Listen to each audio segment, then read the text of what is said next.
Hoje eu vou falar sobre medicamentos que causam dependência química e psicológica. Esses medicamentos são os ansiolíticos e antidepressivos. Eu vou citar o nome de alguns, que dentro da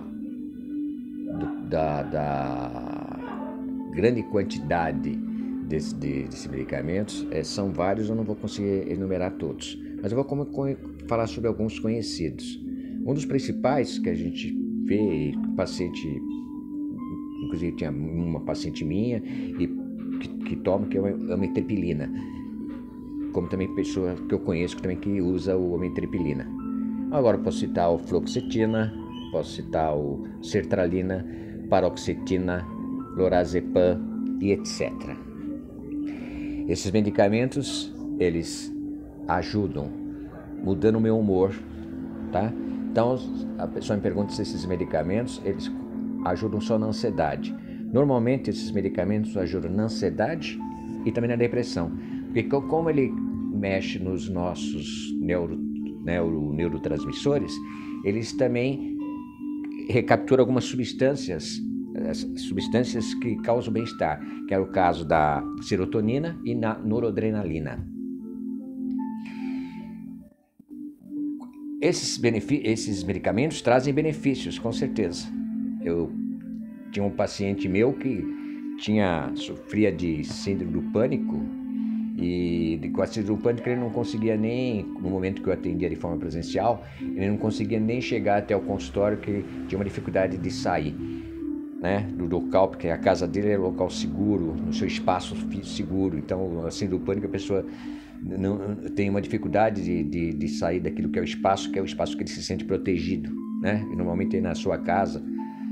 E aí eu solicitei que ele procurasse um psiquiatra, que é óbvio que esse medicamento tem que ser receitado, uma prescrição médica por um profissional da área da medicina, especificamente da saúde, mas com especialização em psiquiatria para fazer a prescrição, porque normalmente esses medicamentos eles têm a retenção da receita e tudo mais. Esses medicamentos servem para ansiedade, para depressão, para insônia e etc. Tá? Uma série de coisas que eu não vou citar, que praticamente todo mundo já sabe. Os principais que a gente busca, às vezes, as buscas principais para esses medicamentos são ansiedade, depressão, insônia, tá? E ele trabalha com os nossos próprios neurotransmissores. Eu tenho um vídeo que eu falo sobre paroxetina, especificamente sobre paroxetina, mas na realidade aquilo que eu estou falando serve para todos esses medicamentos, que o paroxetina ele tem um período de adaptação um pouco mais demorado, porque quando você começa a tomar esse medicamento, você tem uma dificuldade de efeito colateral que ele causa, que às vezes ele intensifica mais ainda esses sintomas físicos e emocionais, como ansiedade, taquicardia, todos esses sintomas já enumerados por mim, que eu já falei, é só procurar meu vídeo quando eu falo sobre paroxetina, que eu cito bem esses efeitos colaterais. O objetivo todo é o seguinte: eu quero parar de tomar. Então, quando eu quero parar de tomar um medicamento desse, eu não posso simplesmente parar de forma abrupta, tá? Eu paro de tomar. Se um paciente meu está tomando, ele quer parar de tomar, eu peço para que ele realmente, primeiro, converse com o seu psiquiatra que deu o medicamento, e segundo, eu também posso vou avaliar e acompanhar nessa abstinência do medicamento.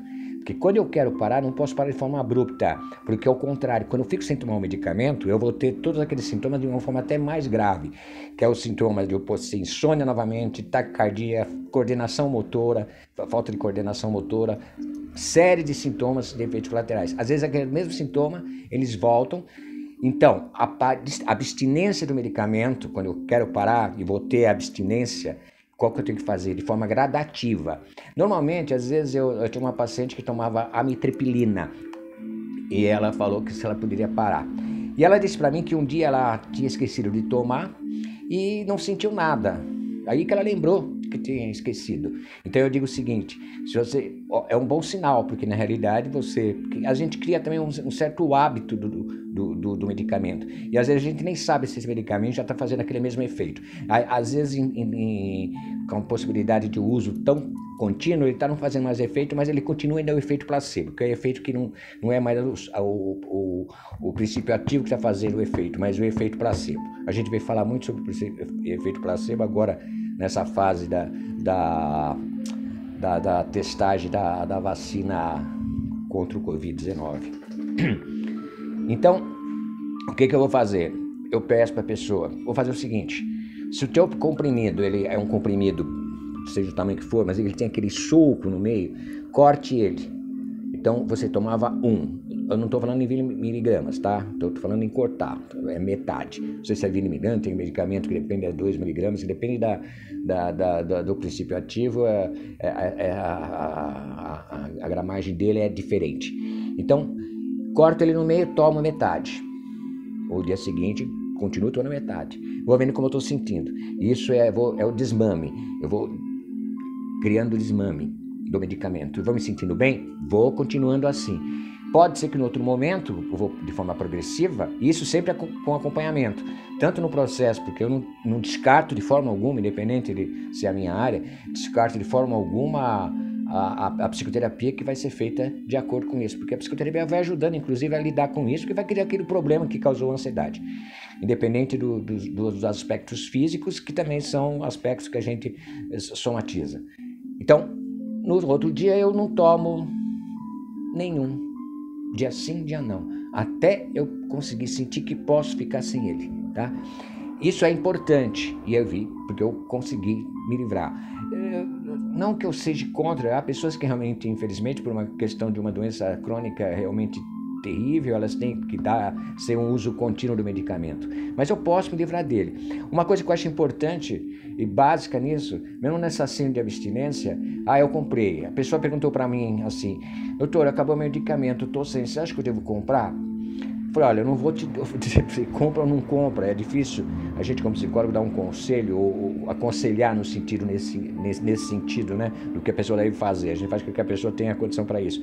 Mas eu digo, de fazer suas escolhas, mas eu vou dizer o seguinte, eu falo para a pessoa, olha, eu não sei, existe um outro processo que é o seguinte, eu não preciso tomar, mas o medicamento está aí. Porque eu me sinto seguro sabendo que o medicamento está aí. Viu que no momento eu crio uma crise de ansiedade terrível. Eu chego lá e vou tomar, tá? Então é aquele da medida de urgência. Não sei nem o efeito, se na realidade ele tem o efeito do princípio ativo mesmo. Mas na realidade é só saber que eu tenho lá me dá uma sensação de segurança, tá? Então, muito cuidado quando eu paro de tomar o medicamento, quando eu quero parar de tomar o medicamento. Não sou contra parar de tomar o medicamento, ao contrário. Eu acho que bom se a gente pudesse realmente ficar livre de alguns medicamentos, aqueles que realmente não, por outros tipos de doenças crônicas. Por exemplo, a pessoa é hipertensa, tem que tomar um medicamento de hipertensão, ela pode mudar um pouquinho isso através dos seus hábitos alimentares, essa série de coisas, mas ela tem que tomar a vida inteira. Tudo bem, mas medicamento desses, se eu puder evitar, é ótimo, é maravilhoso. Só que também não fique pensando assim que eu estou dizendo, mas eu não consigo. Não, tudo bem também, não há problema nenhum. Há outras dependências na nossa vida muito piores que a dependência de um medicamento desses, tá bom? Então, eu não faço aqui uma apologia do medicamento, mas ao mesmo tempo não faço uma rejeição total do medicamento. Mas preste atenção, deixou de tomar, veja como você vai fazer esse desmame do medicamento, para não criar problemas maiores de que você está tomando. Então tem que ser de forma gradativa, devagarzinho, eu vou diminuindo. Mas se não é o momento agora para diminuir, não quero nisso, não estou me sentindo seguro, por isso que eu, quando cuido do paciente que toma medicamento, é no momento que ele se sentir com segurança para isso. E às vezes um ato falho, como o esquecimento de tomar e não sentir nenhuma reação, a reação foi tão leve, peraí, então pera um pouquinho, e se eu tomar menos? É esse o sentido, é isso que eu quero dizer, tá bom, gente? É só isso, que eu vejo muita gente falar de medicamento, como toma, não tá lá, tá bom? Obrigado.